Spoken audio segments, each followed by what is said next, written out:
வணக்கம் friends, welcome to சுப்பீஸ் wonderland. இன்றைக்கி நம்ம பார்க்க போகிற ரெசிபி மக்காச்சோள தோசைங்க. ரொம்பவே ஹெல்த்தியான ரெசிபிங்க. கண்டிப்பாக நீங்களும் ட்ரை பண்ணி பார்த்துட்டு உங்கள் கருத்துக்களை கமெண்ட் பாக்ஸில் தெரிவிங்க ஃப்ரெண்ட்ஸ். இந்த தருணத்தில் சப்ஸ்கிரைபர் ஆகிய உங்களுக்கும் ஃபியூச்சர் சப்ஸ்கிரைபர்களுக்கும் என்னுடைய நன்றி கலந்த வணக்கத்தை தெரிவித்துக்கொண்டு இப்போ ரொம்பவே ஹெல்த்தி அண்ட் டேஸ்டியான மக்காச்சோள தோசை எப்படி பண்ணலாங்கிறத பார்ப்போம் வாங்க ஃப்ரெண்ட்ஸ்.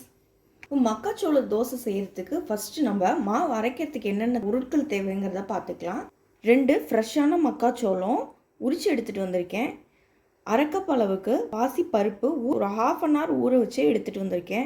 2 பல் பூண்டு, 1 துண்டு இஞ்சி, 3 சின்ன வெங்காயம், அதே போல் 2 க்ரீன் சில்லி எடுத்திருக்கேன். ஒரு மிக்சி ஜாரில் 2 பல் பூண்டு, 1 துண்டு இஞ்சி, 2 பச்சை மிளகாய், 3 to 4 சின்ன வெங்காயம், இது கூட சேர்த்து நம்ம உரிச்சு வச்சுருந்த கார்ன் எல்லாத்தையும் இந்த மிக்சி ஜாரில் சேர்த்து அரைச்சி எடுத்துகிட்டு வந்துக்கிறேன். தண்ணி எதுவும் சேர்க்காம கொரகொரப்பாக அரைச்சி எடுத்துகிட்டு வந்துக்கலாம். இப்போ மக்காச்சோளத்தை நம்ம கொரகொரப்பாக அரைச்சிட்டு வந்ததுக்கப்புறமா நம்ம ஏற்கனவே ஊற வச்சுருந்தோம் பார்த்தீங்களா, அந்த பாசி பருப்பை நான் இது கூட சேர்த்துக்கிறேன். இப்போ இந்த பேட்டருக்கு தேவையான அளவு தண்ணி கொஞ்சம் சேர்த்துக்கிறேன். சேர்த்துட்டு இதை நல்லா ஒரு ஸ்மூத் பேட்டராக அரைச்சி எடுத்துகிட்டு வந்துக்கிறேன். இப்போது நம்ம மக்காச்சோள பேட்டரை அரைச்சி எடுத்துகிட்டு வந்தாச்சு. அதை ஒரு பவுலுக்கு மாற்றி எடுத்து வச்சுருக்கேன். இப்போ இந்த மாவுக்கு தேவையான அளவு உப்பு சேர்த்துக்கிறேன்.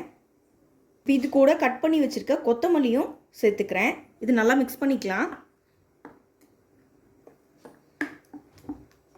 இப்போ இந்த மாவு கூடயே நம்ம ஒரு 2 டேபிள் ஸ்பூன் அளவுக்கு அரிசி மாவு சேர்த்துக்கிறேன்.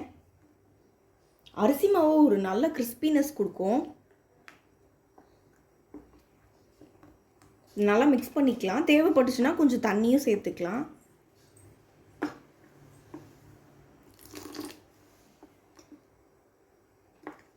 நான் கொஞ்சமாக தண்ணி சேர்த்துக்கிறேன்.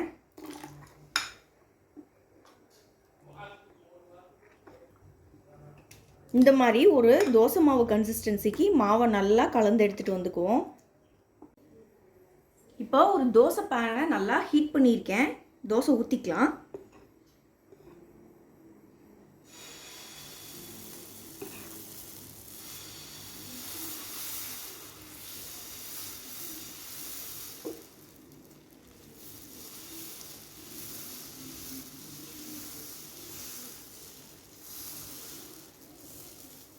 நமக்கு ஒரு ஹெல்த்தியான பிரேக்ஃபாஸ்ட்டாக இருக்குங்க.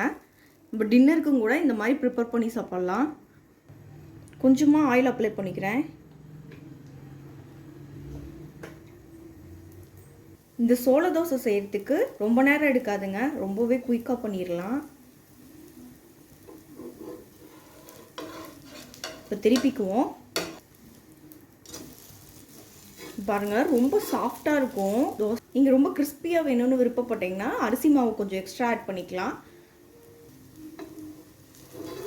பாருங்கள், சூப்பராக வந்திருக்கு. அவ்வளோதான், தோசை எடுத்துக்கலாம். இப்போ நமக்கு ரொம்பவே டேஸ்டியான சோள தோசை ரெடி ஆயிடுச்சுங்க.